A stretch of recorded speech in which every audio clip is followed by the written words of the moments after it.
제가 오전에 가습기 살균제 유해 물질 4가지 CMIT, MIT, BGH, PHMG 이것이 포함된 생활화학용품이 폭넓게 유통되고 있고, 두 번째 호흡이 아닌 경로로도 몸에 해롭다는 그 연구 결과가 이미 많이 존재하고 있다라는 걸 말씀드렸습니다.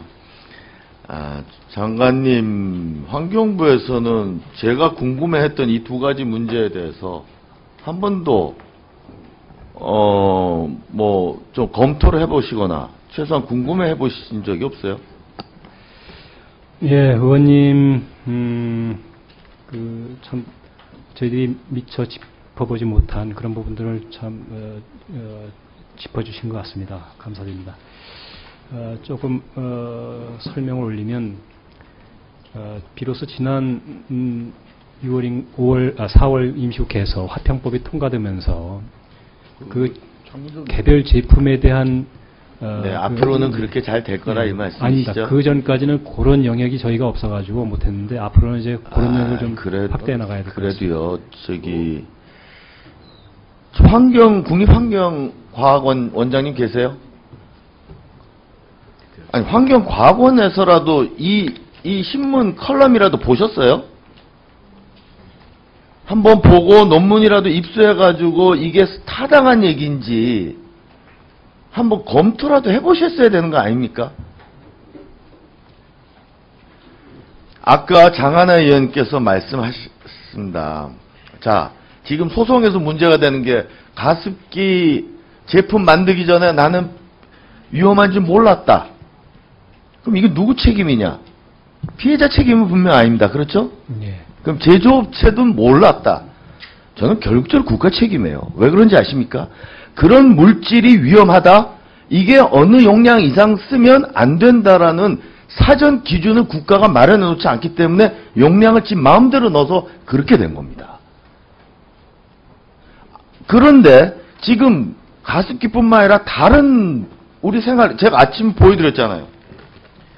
이 유해한 물티슈에 3가지 물질이 다 들어가 있습니다. 근데 여기 용량이 얼마나 들어가 있는지 아무도 몰라요. 이 뒤에 이런 물질이 들어가 있다는 것도 아무것도 안 나와서 제가 밝혀낸 거고, 용량이 얼마나 들어가 있는지는 아무도 모른단 말입니다. 이 문제를 지금부터 해결하지 않으면 이거 어떻게 하겠습니까? 2가지 의미에서 모든 것이 다 그렇지만 사후에 사고가 발생한다면 아무 의미가 없어요. 2가지 의미에서 그래요. 사전 예방이 중요합니다. 하나는 생명이 위협받고 그렇게 큰 피해가 일어난 다음에 사후에 무슨 피해 구제를 하는 게 무슨 의미가 있겠냐라는 거 하나고요. 2번째는 이 제품 때문에 피해를 입었다라는 걸 입증하기가 굉장히 어렵습니다. 피해자가. 안 그렇겠어요? 그렇습니다. 예. 아토피나 뭐 등등 것도 다른 것 때문에 그랬을 거다. 이렇게 될 가능성이 굉장히 크잖아요. 제가 장관님께 제안드리고 싶은 것은, 첫째, 지금 질병관리본부에서 역학조사한 것과 상관없이요, 유해성 평가 다시 해야 됩니다. 유해성 평가 다시 해야 됩니다. 그 분명히 다시 하셔야 되고, 2번째, 그 평가를 기초로 해서 기준이 있어야 돼요. 그러니까 이게 아주 소량일 땐 상관없다. 그러나 어느 용량을 초과하면 문제가 된다.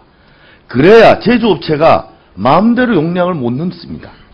그 유해물질이 들어간 제품을 만드는 것도 문제지만 지금은 아무런 기준이 없기 때문에 효과를 높이기 위해서 마구 넣는 거예요.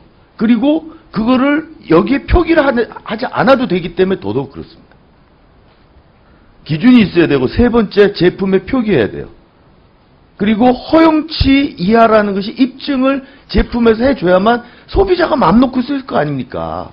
이게 이러이러한 물질이 있지만 이걸 이 정도는 써도 상관없다라고 알아야 될 거 아니냐. 저는 그런 말씀이에요. 4번째는 이 모든 것의 책임은 환경부가 지셔야 됩니다. 앞으로는. 지금 각 부처마다 갈라져 있는 것을 환경부가 일괄해서 하셔야 된다고 생각합니다. 어떻게 생각하세요? 예, 의원님 말씀대로 되는 게 참 굉장히 합리적입니다. 문제는 할 일이 너무나 많은데 우선순위를 정해서 해야 됩니다. 제가 지난번에도 말씀드렸지만 여기에도 유해한 크롬이 들어있습니다.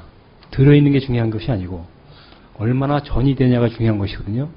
근데 가습기 살균제는 병원에 입원했는 환자 코에다 대고 뿌려줍니다. 그렇기 때문에 그런 게 왔는데 예. 지금 이 부분은 제가 보기에는요, 예. 장관님 말씀, 내가 무슨 말씀인지 이해하고, 예. 앞으로 해야 할 일이 많은데, 그게 단번에 되지 않는다는 것도 다 이해를 하는데요. 그러나 지금까지의 잘못된 부분에 대해서 저는 장관이 좀 반성을 하셔야 될 것 같은 게 환경부가, 아까 오전에 조 교수님이 말씀하셨잖아요. 가습기에 들어가는 PHMG나 PGH인가? 그것이 위험하다라는 것은, 특히 호흡으로 가면 훨씬 더 위험하다라는 것은 이미 10년 전부터 다 알려진 사실이다. 대한민국에서만 이런 일이 벌어진다. 한국만 몰랐다. 공부 안 한 겁니다. 이런 연구가 이미 있었다라는 걸 공부 안 하신 거 아니에요. 과학원장 이런 컬럼 나왔는데도 안 보신 거 아니에요. 큰 거 바라지 않습니다. 일단 가습기 살균제 4가지 품목에 대해서 유해성 평가라도 다시 하세요. 그거라도. 그리고 모든 것에 대해서 기본 시스템으로 기준을 만들고 그 다음에 허용치, 이게 어느 정도 쓰면 허용치의 용량에 대해서 만들고 제품에 포기하는 것부터 제도 개선을 해나가야 된다고 생각하고요. 관련해서 이제 화평법 되면 조사를 해야 되지 않습니까? 화학물질, 그죠?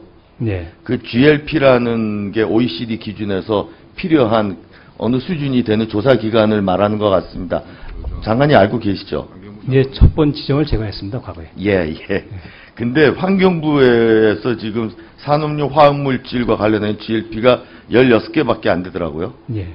선진 국가 비교해서 턱없이 부족한 수준이죠.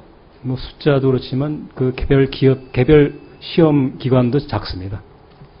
제가 보니까 연평균 700여 개밖에 현재 유통 중인 것 중에서 조사를 새로 해야 되는 게 3만 60개 넘어요. 그 진도로 하면 52년 걸립니다.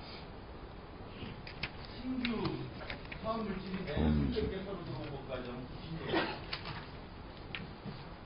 합병법 통과돼서 이게 다가 아니라는 게 분명히 나와 있는 거고. 제 생각에는 어떻게 이 검사하는 기간을 늘리고 앞으로 이 화평법이 제대로 집행이 될 수 있도록 할 것인지에 대해서 환경부에 한가지 있어야 될까요? 예, 저희가 부족하지만 정부 예산으로 그런 GLP 기관들 육성하는 예산을 조금 확보를 하고 지원을 하고 있습니다. 그런데 이제 중요한 것은 우리 사회가 시장만 만들어주면 공급은 따라오는 정도는 와 있습니다. 지금까지는 이 유해화학물질 관리법에 의해서 제한적으로 그 시험이 이루어지다 보니까 시장 자체가 적거든요.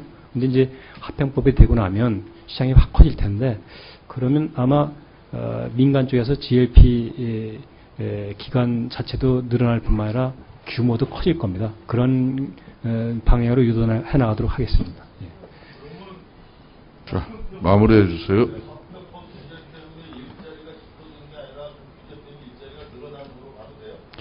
우리나라 전체로 늘어납니다. 네. 네. 예, 정관의 이종훈 의원님 수고하셨습니다. 다음은 민주당 은수미 의원님 신문 및 질의하여 주시기 바랍니다.